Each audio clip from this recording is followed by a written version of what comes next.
Dobar dan i pozdrav svima. Moje ime je Miroslav Zuha i ja sam iz Bele Crkve, coach, motivator, poslovan čovjek i svašta nešto. Današnja tema ovog videa je brzo čitanje.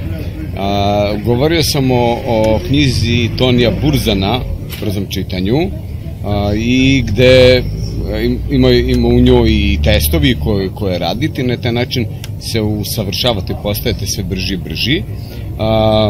Mnogo toga ćete saznati za ono što nismo znali ništa o sebi, ni kako funkcioniše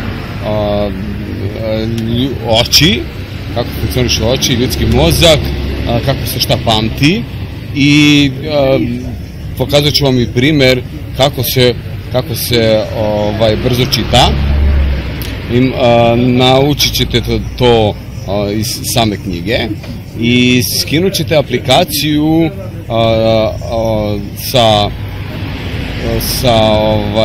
ako ima koristite Android telefon, možete skinuti tu aplikaciju ili na kompjuter možete naći to kao Windows, gde ona, ostavit ću vam link i dole u videu, gde se koristi za muziku, za sviranje klavira, ona broj taktove. Zašto?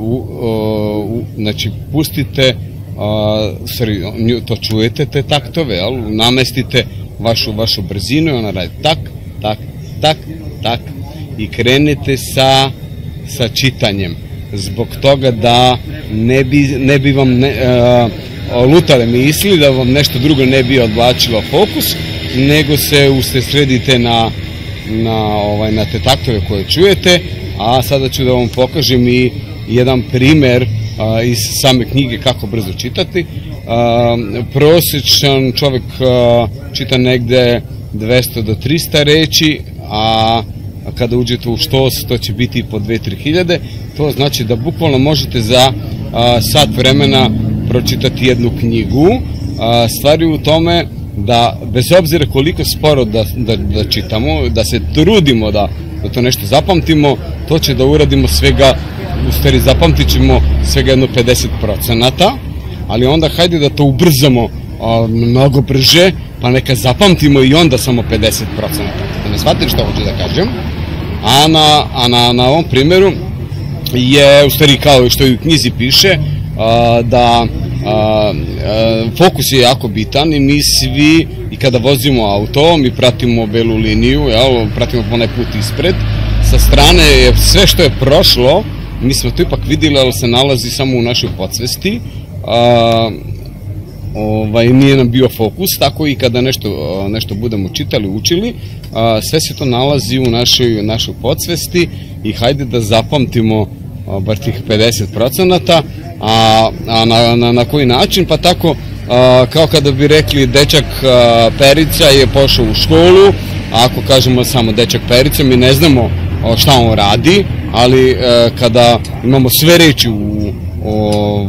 povezane, onda znamo i samu radnju. Pokušat ću da, evo ga, ovde je primer i ove knjige.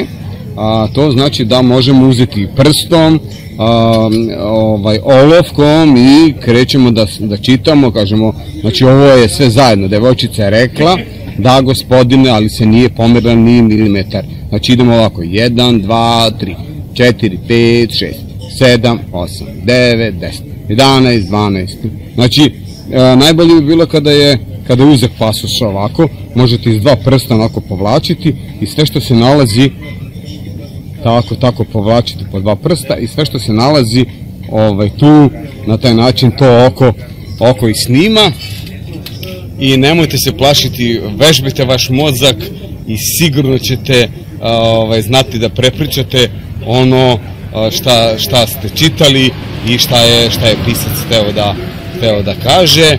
I nadovezujem se na priču videa Milana Stanića, 20 minuta ujutru, 20 minuta pred spavanje, izračunajte sami, to je između 20 i 30 knjiga godišnje. Sad zamislite kakve fakultete možete završiti, kakvu edukaciju, školovanje.